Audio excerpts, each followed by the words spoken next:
नमस्कार प्रेक्षकांनो, तू हिरे माझा मितवा या मालिकेच्या आजच्या भागामध्ये ईश्वरी फोनची वाट बघत असते. ती म्हणत असते की देवा, हा माणूस कधी फोन करणार आहे. तेव्हा ईश्वरी खूपच जास्त रेसलेस असते आणि अर्णव मात्र शांत आपलं काम करत बसलेला असतो. तेवढ्यातच श्रीकांत धुमाळचा ईश्वरीच्या मोबाईलवरती फोन येतो. तेव्हा ईश्वरी म्हणत असते की हा नंबर कुणाचा आहे आता, आणि ती फोन उचलते आणि म्हणते, हॅलो, कोण बोलतंय? तेव्हा इथे श्रीकांत धुमाळ म्हणत असतो, एक मिनिट, जास्त काही बोलू नकोस, मी श्रीकांत धुमाळ बोलतोय. तुला जर जाणून घ्यायचं असेल की तुझ्या आईच्या बाबतीत नेमकं काय घडलं होतं, तर एक काम कर, तुझा नवरा जर तिथे असेल ना, तर त्याच्यापासून दूरवरती ये आणि मग माझ्याशी बोल. तेव्हा ईश्वरी आता अर्णवकडे बघते. तो विचारतो, काय झालं? ती म्हणते, काही नाही, आणि बाजूला येऊन उभी राहते आणि म्हणते, हा बोला. तेव्हा श्रीकांत धुमाळ म्हणतो की तुला आता 20 वर्षांपूर्वी नेमकं काय घडलं होतं हे जाणून घ्यायचं असेल तर मी तुला एक लोकेशन पाठवले. त्या लोकेशनवरती तू मला भेटायला ये, पण एकटी ये. तुझ्या नवऱ्याला अर्णव राजे शिर्केला काही सांगायचं नाही. तेव्हा ईश्वरी म्हणते, अहो पण मी एकटी कशी येऊ? तेव्हा श्रीकांत धुमाळ म्हणतो, जर एकटी आलीस ना तरच तुला सत्य सांगेन, नाहीतर सांगणार नाही, आणि लोकेशन पाठवले त्यावरती लवकर ये. तेव्हा इथे ईश्वरी म्हणते, काय करू? अर्णव सरांना सांगू की एकटीच जाऊ मी आता?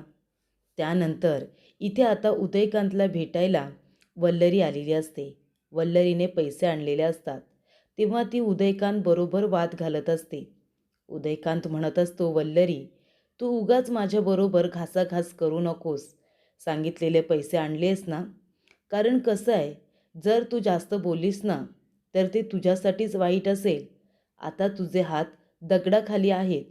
मी जर तुझ्या घरी जाऊन सांगितलं ना की 20 वर्षांपूर्वी तू काय केलेलं आहेस, तर काय होईल माहिती आहे ना? तेव्हा वल्लरी म्हणत असते, अच्छा, म्हणजे तू जाऊन लगेच माझ्या घरच्या लोकांना सत्य सांगणार का? तेव्हा उदयकांत म्हणतो, लगेच. तेव्हा वल्लरी म्हणते, लगेच जर तू माझं सत्य माझ्या घरच्या लोकांना सांगितलंस तर मी तुझं नाव सांगणार नाही, असं वाटलं का तुला? 20 वर्षांपूर्वी माझ्या प्लॅनमध्ये मला कुणी साथ दिली होती, जुनं वैर कुणी काढलं होतं, हे सगळं मला पण माहिती आहे उदयकांत. या प्लॅनमध्ये तू मला साथ दिली होतीस हे मी सुद्धा माझ्या घरच्या लोकांना सांगू शकते. आणि हे सत्य जर अर्णवला समजलं तर तो तुझ्याबरोबर काय करेल हे तुला माहिती आहे ना? नाही, आधीसुद्धा तुला त्याची प्रचिती आलेली आहे म्हणून म्हटलं. तेव्हा उदयकांत म्हणतो, वल्लरी, तू आता नको ते बोलतेस, कळलं ना तुला? मुद्द्याचं बोल.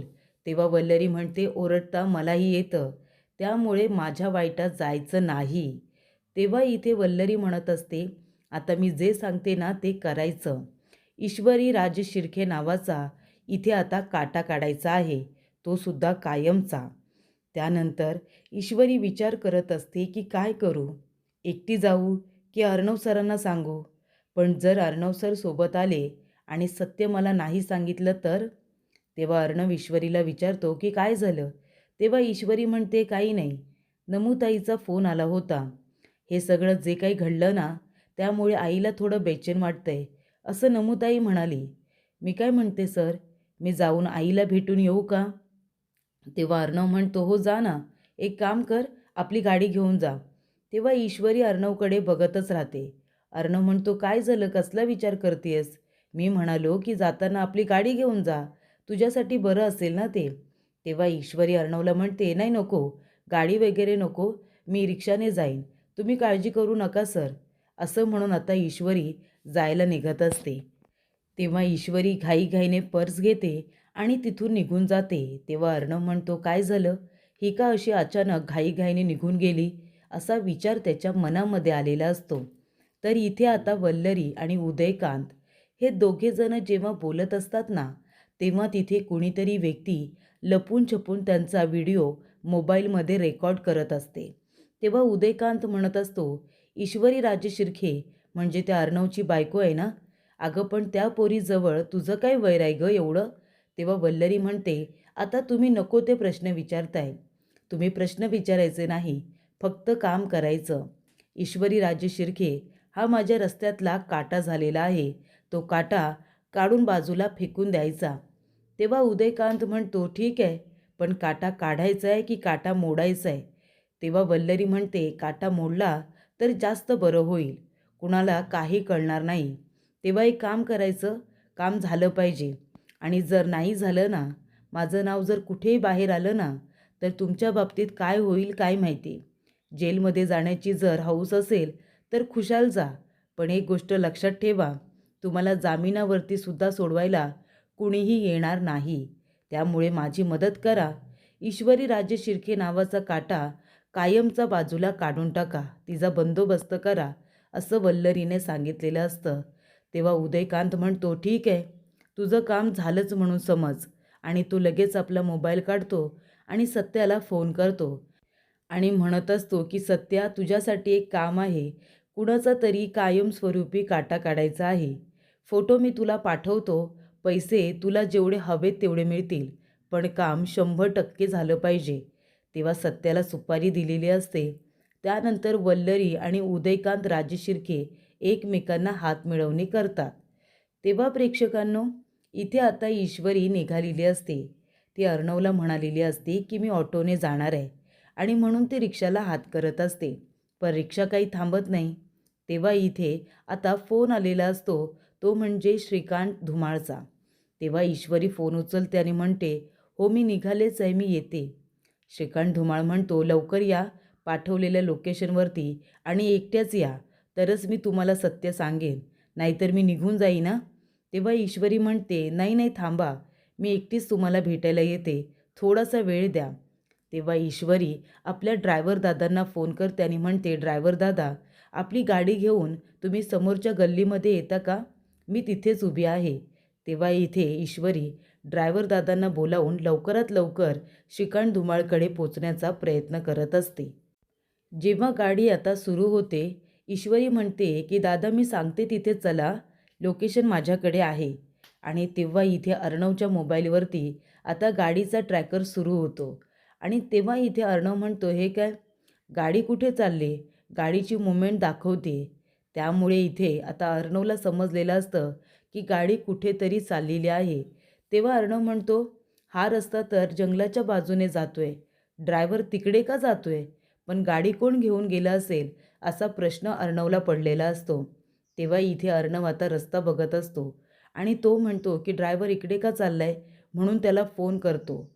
तेव्हा इथे ड्रायव्हर गाडी चालवत असताना म्हणत असतो की अर्णव सरांचा फोन येतोय. तेव्हा ईश्वरी म्हणते, दादा प्लीज प्लीज आता फोन घेऊ नका, तुम्ही नंतर घ्या. तेव्हा ड्रायव्हर दादा फोन आलेला असतो पण तो ठेवून देतो. तेव्हा अर्णव म्हणतो, हे काय, ड्रायव्हर फोन का उचलत नाही आहे, गाडी मी सिंदोर तर घेऊन गेली नसेल ना, पण ती तर म्हणाली होती की ती रिक्षाने जाणार आहे म्हणून. एक काम करतो, मी सिंदोरला फोन करतो. ईश्वरी इथे ड्रायव्हरला आता रस्ता दाखवत असते. तेव्हा अर्णव ईश्वरीला फोन करतो. तेव्हा तो म्हणत असतो, हे काय, इथे मी सिंदोरचा फोन नेटवर्क क्षेत्राच्या बाहेर का दाखवतोय. त्यानंतर अर्णव परत इथे ड्रायव्हर दादांना फोन करतो. ड्रायव्हर दादांचा नंबरही नेटवर्क क्षेत्राच्या बाहेर दाखवत असतो.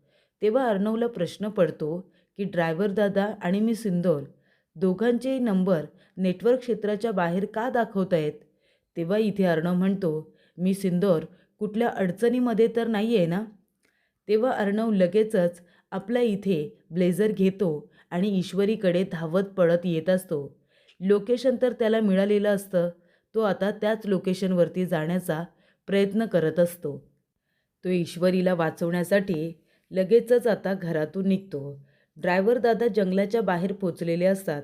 ईश्वरी म्हणते की हां दादा, इथेच थांबा. आणि ती म्हणते की दादा, तुम्ही एक काम करा, तुम्ही आता जा, मी तुम्हाला फोन करेन तेव्हा तुम्ही मला घेण्यासाठी या. ड्रायव्हर दादा म्हणतात, मॅडम, पण तुमचं इथे जंगलामध्ये काय काम आहे, तुम्ही इथून एकट्या जाल का, नाहीतर हवं तर मी तुमच्यासाठी इथे थांबतो.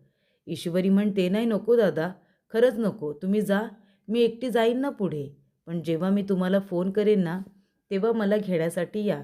तेव्हा ड्रायव्हर दादा म्हणतात, ठीक आहे मॅडम, पण तुम्ही जंगलामध्ये का जाताय. ईश्वरी म्हणते, माझं काम इथेच आहे. ते म्हणतात, तुम्ही बरोबर रस्ता सांगितला ना. ईश्वरी म्हणते, हो मी बरोबर रस्ता सांगितलं आहे, तुम्ही आता जा, मी तुम्हाला फोन करेन. तेव्हा इथे ड्रायव्हर दादा जातात. ईश्वरी आता आतमध्ये जात असते. अर्णव आता ड्रायव्हर दादांना परत फोन करतो. तेव्हा ड्रायव्हर दादा म्हणत असतात की अर्णव सर, मी इथे ईश्वरी मॅडमला जंगलाजवळ सोडलेलं आहे. अर्णव म्हणतो, जंगलाजवळ का सोडलं तुम्ही? तुम्ही तिला थांबवलं नाहीत का?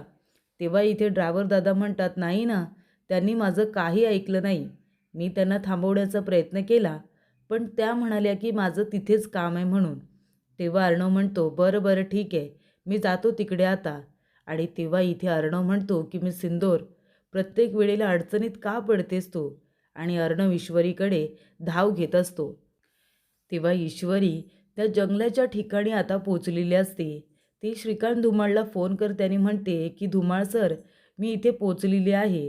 तेव्हा धुमाळ म्हणत असतो की ठीक आहे, अजून थोडंसं तिथून पुढे या. तेव्हा ती आता थोडं अजून पुढे येते. तेव्हा तिथे बाईकवरून काही गुंड लोक आलेले असतात आणि ते आता बाईक घेऊन ईश्वरीच्या अंगावरती घालण्याचा प्रयत्न करत असतात. ईश्वरी घाबरलेली असते. तिला आता कळतं की तिच्या बाबतीत काय घडलेलं आहे. तिला अडकवण्यासाठी, मारण्यासाठी ट्रॅप रचण्यात आलेला असतो. तिच्या डोक्यामध्ये जोरात इथे वार केला जातो. डोक्यातून रक्त आलेलं असतं. तेव्हा इथे ईश्वरी आपला मोबाईल घेते. अर्णव सराला फोन करायला जाणार. तेवढ्यातच एक गुंड तिच्या हातावरती लाथ मारतो आणि तिचा फोन बाजूला पडतो. तेव्हा इथे ईश्वरी आता बेशुद्ध होणार असते. तेवढ्यातच तिथे वल्लरी येते आणि म्हणते, ईश्वरी, काय गरज होती माझ्या वाकड्यात जायची? जेव्हा तू इथे श्रीकांत धुमाळला फोन केलास ना, तेव्हा त्याने पहिला फोन मला केला, मला. आणि मग जे काही घडलेलं असतं ते आता फ्लॅशबॅकमध्ये तिला आठवत असतं. तेव्हा इथे वल्लरी म्हणते, हॅलो, कोण बोलतं आहे? तेव्हा श्रीकांत म्हणतो, हॅलो मॅडम, मी श्रीकांत धुमाळ बोलतो आहे. ती म्हणते, कोण श्रीकांत धुमाळ? तेव्हा तो धुमाळ म्हणत असतो, 20 वर्षांपूर्वी रमाकांत राजे शिर्के यांच्या बाबतीतची न्यूज मी पेपरमध्ये छापून आणली होती आणि तिचा गवगवासुद्धा केला होता. आता मला असं वाटतंय, ईश्वरी राजे शिर्के ही त्यांची मुलगी आहे का? अहो, ती मला एक्सपोज करण्यासाठी माझ्या ऑफिसपर्यंत पोचली होती आणि नंतर घरपर्यंतसुद्धा आली होती. मॅडम, आता मी काही महिन्यातच रिटायर होणार आहे हो. मी खूप छान पद्धतीने काम केलं आहे, म्हणून माझ्या नावाचं आता इथे छान असं पत्रसुद्धा निघाले. हे बघा मॅडम, मला थोडक्यासाठी बदनाम व्हायचं नाही आहे. ही गोष्ट जर पुन्हा बाहेर आली ना, तर माझी खूप बदनामी होईल आणि रिटायरमेंटच्या आधी मला गाळबोट लागेल. तेव्हा प्लीज तुम्ही हे प्रकरण कसं तरी थांबवा. तेव्हा इथे वल्लरी म्हणते, ठीक आहे, ईश्वरी राजे शिर्के नावाचं हे जे काही आता पात्र आहे ना, ते मी मुळासकट उपटून टाकणार आहे. तुम्ही काळजी करू नका. फक्त थोडा वेळ तिला बोलण्यामध्ये गुंतवून ठेवा. बाकी काय करायचं आहे ते मी बघेन. तेव्हा ईश्वरीला आता कायमस्वरूपी मारण्याचा तिने प्लॅन केलेला असतो. वल्लरी म्हणते, ईश्वरी, माझ्या वाकड्यात जायचं नाही, कळलं ना? ही सगळी माझी माणसं आहेत. ते आधी मलाच फोन करणार आणि माझ्यासाठीच काम करणार. बघितलंस ना, माझे हे चमचे माझ्या सांगण्यावरून तुला मारतायत, कळलं का? तेव्हा ईश्वरी आता बेशुद्ध झालेली असते, पण ती पूर्णपणे बेशुद्ध झालेली नसते. तिच्या कानावरती इथे आता कदाचित वल्लरीचा आवाज आलेला असतो.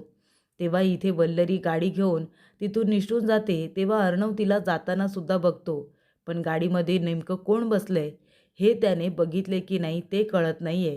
पण त्याने आता गाडी जाताना बघितलेली असते. तेव्हा अर्णव जाताना बघत असतो आणि गुंड लोकांची धुलाई करत असतो. वल्लरीने गुंड लोकांना सांगितलेलं असतं की हिला कायमचं संपवा, पण तिला कायमचं संपवायच्या आधीच त्या ठिकाणी अर्णव पोचलेला असतो आणि गुंडांची खूपच छान पद्धतीने धुलाई करत असतो. 4 गुंडे असतात आणि अर्णवने आता प्रत्येकाची चांगली अशी धुलाई केलेली असते. ईश्वरी आता बाजूला बेशुद्ध होऊन पडलेली असते. तेव्हा अर्णव त्या गुंडांची धुलाई करत असताना त्यांना आता त्यांचा मार सहन होत नाही आणि ते लोक तिथून पळ काढत असतात. तेव्हा तो गुंड मुलगा तिथून आता माती घेतो आणि अर्णवच्या डोळ्यावरती फेकतो. अर्णवला दिसेनासं होतं. तेव्हा सगळेजण आपापल्या गाड्या घेतात आणि तिथून निघून जातात. ते तिथून पळून गेल्यानंतर अर्णव आता ईश्वरीकडे येतो आणि म्हणतो, मी सिंदूर, प्लीज डोळे उघड. तेव्हा इथे ईश्वरी म्हणत असते, अर्णव सर, 20 वर्षांपूर्वी तुमच्या आईवडिलांचं आयुष्य उद्ध्वस्त करणारी ती व्यक्ती तिचं सत्य मला समजलंय. तेव्हा अर्णव म्हणतो, miss Indore please stop it. कुठलंही सत्य तुझ्या जीवापेक्षा मोठं नाही आहे. तू का प्रत्येक वेळी अडचणीत येत असतेस? तुला माहिती आहे तू हवी आहेस मला आयुष्यभर. तुझ्याशिवाय मी नाही राहू शकणार. तेव्हा इथे अर्णव आता ईश्वरीला बघतो. तिला खूप लागलेलं असतं. अर्णव म्हणत असतो की ॲम्ब्युलन्स ॲम्ब्युलन्स, आपल्याला हॉस्पिटलला जावं लागेल. तेव्हा तो ईश्वरीचा फोन बघतो तर फोन तिचा बंद झालेला असतो. अर्णव ईश्वरीला म्हणतो की चल हॉस्पिटलला जायचं आहे आणि तो तिला उचलून घेतो आणि उचलून घेतल्यानंतर तिला आपल्या गाडीच्या पहिल्या सीटवरती बसवतो आणि तो गाडी सुरू करत असतो. पण त्याची गाडी बंद केलेली असते. गाडी बंद केल्यामुळे ती काही सुरू होत नाही. तेव्हा अर्णव आपलं ब्लेझर काढतो, ईश्वरीला आपल्या पाठीवरती घेतो, ब्लेझरने आता बांधतो जेणेकरून ती पडू नये, सटकू नये. अशा उद्देशाने अर्णवने तिला आपल्या पाठीवरती आता बसवलेलं असतं आणि ब्लेझरने बांधलेलं असतं आणि तो धावत पडत तिला हॉस्पिटलला घेऊन येत असतो. धावत पडत तो सिटी हॉस्पिटलला पोचतो आणि म्हणतो, डॉक्टर नर्स लवकर या, इमर्जन्सी आहे. प्लीज लवकर माझ्या बायकोवरती ट्रीटमेंट सुरू करा. तेव्हा डॉक्टर म्हणतात की कोण आहे तुमची? तो म्हणतो बायको आहे. काय झालं आहे? तर तिला लागलं आहे, तिला खूप जोरात लागलं आहे, तिचा ॲक्सिडेंट झाला आहे असं सांगितलं जातं. तेव्हा इथे आता ईश्वरीसाठी स्ट्रेचर वगैरे आणलं जातं. तिला इथे एमर्जन्सीमध्ये लगेच आता ट्रीटमेंटसाठी घेतलं जातं. एमर्जन्सीमध्ये ट्रीटमेंट सुरू होते. पण अर्णवचे हातपाय बसलेले असतात ईश्वरीची अवस्था बघून. डॉक्टर लगेचच ट्रीटमेंट सुरू करतात. तिचं सिटी स्कॅन वगैरे आता केलेला असतो कारण डोक्याला जबरदस्त मार लागलेला असतो. सिटी स्कॅनचा रिपोर्ट आलेला असतो. स्कॅनिंग वगैरे सगळं काही झालेलं असतं आणि इथे अर्णव ईश्वरीला आता दारामधून बघत असतो. तो खूप टेन्शनमध्ये असतो. डॉक्टर म्हणतात, हे बघा काळजी करू नका, त्यांच्या डोक्याला जबरदस्त मार लागला आहे, त्यामुळे सिटी स्कॅन केलेला आहे. सिटी स्कॅनचे रिपोर्ट आता थोड्याच वेळामध्ये येतील. तेव्हा इथे अर्णव म्हणत असतो, हे बघा तुम्ही काही करा पण लवकरात लवकर माझ्या बायकोला बरं करा. तेव्हा डॉक्टर म्हणत असतात, काळजी करू नका, आम्ही सगळ्यात बेस्ट न्यूरोसर्जनला सुद्धा इथे बोलावलेलं आहे, ते ट्रीटमेंटसाठी येतीलच. तेव्हा अर्णव म्हणतो, एक मिनिट डॉक्टर. तेव्हा इथे अर्णव म्हणतो, शिर्के कुठे आहात तुम्ही? हे बघा लवकरात लवकर इथे सिटी हॉस्पिटलला पोचा आणि एक गोष्ट लक्षात ठेवा, सगळ्यात मोठे न्यूरोसर्जन आहेत डॉक्टर करंदीकर, त्यांनासुद्धा बोलवा इथे सिटी हॉस्पिटलमध्ये. त्यांना सांगा की अर्णवराजे शिर्के यांनी स्पेशली रिक्वेस्ट केलेली आहे. तेव्हा इथे आता डॉक्टर म्हणतात की अर्णवराजे शिर्के म्हणजे ASR सात्विक फॅशनचे ओनर, तुम्ही आहात का ASR? तेव्हा अर्णव म्हणतो, हे बघा आता मी कुणी इथे ASR वगैरे नाही आहे, तर मी इथे माझ्या बायकोचा नवरा म्हणून तुमच्याशी बोलतो आहे. माझ्या बायकोला लवकरात लवकर बरं वाटू द्या प्लीज. तेव्हा डॉक्टर म्हणतात, हे बघा तुम्ही इथे सगळ्यात मोठे न्यूरोसर्जन डॉक्टर करंदीकर यांना बोलवताय. ते आल्यानंतर बेस्ट ट्रीटमेंट तर होईलच, पण तोपर्यंत आम्ही तुमच्या बायकोची व्यवस्थित काळजी घेतो आहे, तुम्ही नका काळजी करू. तेव्हा तिथे अर्णवराजे शिर्के यांनी आता शिर्केला बोलावलेलं असतं. तेव्हा तिथे शिर्के आलेले असतात. अर्णव म्हणतो, शिर्के करंदीकरांना सांगितलंस? तेव्हा इथे शिर्के म्हणतात, डॉक्टर करंदीकर इथे यायला निघालेत लगेच. तेव्हा अर्णव म्हणतो की ब्लड लॉस खूप झालेला आहे, यांच्या ब्लड बँकेमध्ये ब्लड असेल ना? थांब मला चौकशी करून ठेवू दे. अर्णव म्हणतो की मॅडम प्लीज तुम्ही मला सांगा, जर माझ्या वाईफला ब्लडची गरज लागली तर तुमच्या इथे ब्लड बँकेमध्ये ब्लड तर अवेलेबल आहे ना? तेव्हा इथे आता त्या मुली म्हणत असतात की सर आपल्या ब्लड बँकेमध्ये ब्लड तर आहे, आपण ते देऊ, पण तुमच्या वाईफचं ब्लड ग्रुप काय आहे? तेव्हा अर्णव म्हणतो की ए निगेटिव्ह आहे तर. तेव्हा ती म्हणते, हो आपल्या ब्लड बँकेमध्ये आहे, आपण लगेच अवेलेबल करू, पण डॉक्टरांनी तसं मला सांगायला हवं. डॉक्टरांनी सांगितलं की लगेचच आम्ही ब्लड देऊ. तेव्हा अर्णव म्हणतो, ठीक आहे, नाही मी फक्त जस्ट चौकशी करून ठेवतो आहे की नंतर घाई नको म्हणून. तेव्हा इथे आता डॉक्टर करंदीकर आलेले असतात. ते म्हणतात की अर्णवराजे शिर्के, मला तुमचा निरोप मिळाला आणि मी लगेचच इथे आलो. तुम्ही काळजी करू नका, आपण तुमच्या वाईफवरती बेस्ट ट्रीटमेंट करूया. तेव्हा इथे आधी मला रिपोर्ट बघावे लागतील, तुमच्या वाईफला चेक करावं लागेल असं म्हटलं जातं. तरी इथे आजी, मामा आणि आकाश तिघेजणं आता बसलेले असतात. तेव्हा आजी म्हणत असते, काय रे अविनाश, मगापासून मला ईश्वरी आणि अर्णव दिसलेले नाही आहेत, दोघेजणं कुठे बाहेर गेलेत का? तेव्हा मामा म्हणतात, आई मलासुद्धा कल्पना नाही आहे गं, मला पण कल्पना नाही. तेव्हा इथे लगेचच शिर्केंचा फोन आलेला असतो आणि शिर्के म्हणत असतात की मामा, अहो इथे ईश्वरी मॅडम सिटी हॉस्पिटलमध्ये ॲडमिट आहेत. तुम्ही प्लीज तिथे लवकरात लवकर या.